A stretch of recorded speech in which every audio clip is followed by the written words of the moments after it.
When the plane crashed here in 1961, it was 3 years before this country attained independence. Of course, Zambia attained independence on 24th October 1964.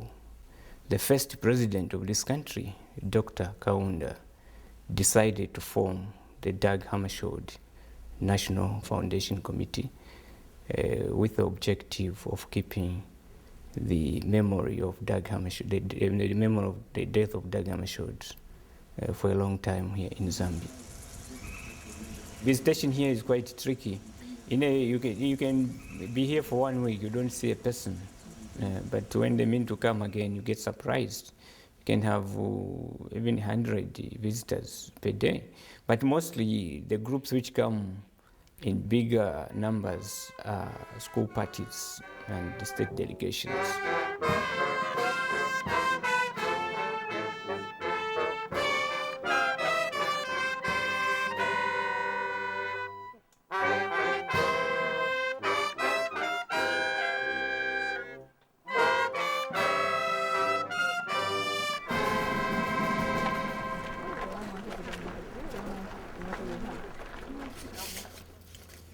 We gather here at this site today to remember one of the gallant men who perished at this spot on their peace mission from the Democratic Republic of Congo. Today's gathering is equally special in that we have all accompanied a very special visitor from the USA, accompanied by her husband, Mrs. Goldman, is a granddaughter to the late Mr. Heinrich Albert Weishoff, who perished alongside with Dag Hammarskjöld in a plane crash 44 years ago.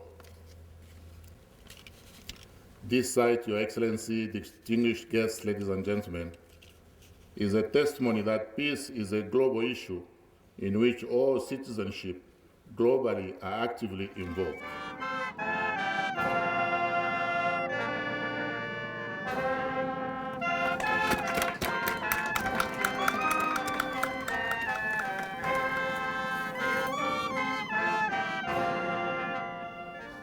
First, allow me to talk about my grandfather, Heinrich Albert Weishoff, or Heinz, the name my family has used for him. My grandfather traveled often with Hammarskjöld to meet with leaders of these emerging nations, especially in Africa, helping them establish their new governments and offering technical support.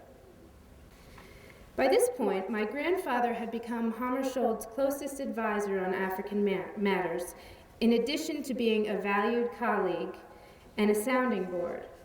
And I have a couple stories about their relationship that I'd like to share. One Christmas morning, during my mother's childhood, the phone rang in the Weishoff household, and my grandfather was heard to say, "Of course, Mr. Secretary General, I'll be there shortly." Hammarskjöld wanted to take a walk, right at that moment on Christmas Day. Heinz drove into New York, picked Hammarskjöld up, brought him back out to the suburbs, and they took a long walk in about a foot of snow. Only the geese on the pond around which they trudged know the content of their conversation, but I thought it was a nice illustration of Heinz's devotion to Hammarskjöld.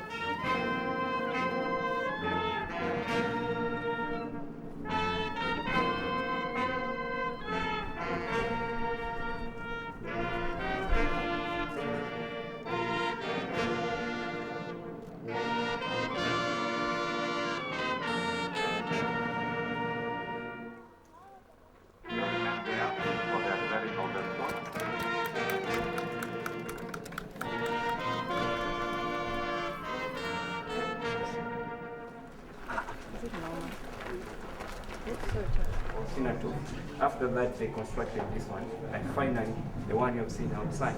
The 3 photographs, 1, 2, 3, were aerial views of this place immediately after the plane crashed.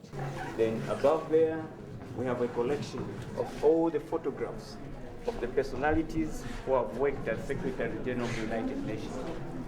From the first one,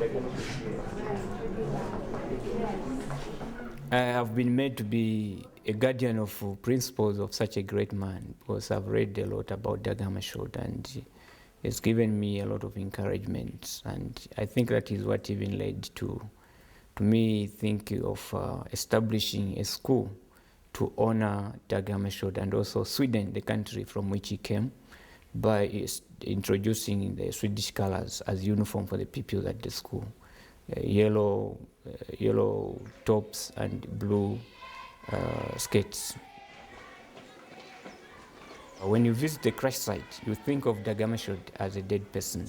But when you visit that school, have a look into the eyes of the kids who go to that school, you truly feel that actually Dag Hammarskjöld is still living, hence the name Dag Hammarskjöld Living Memorial School.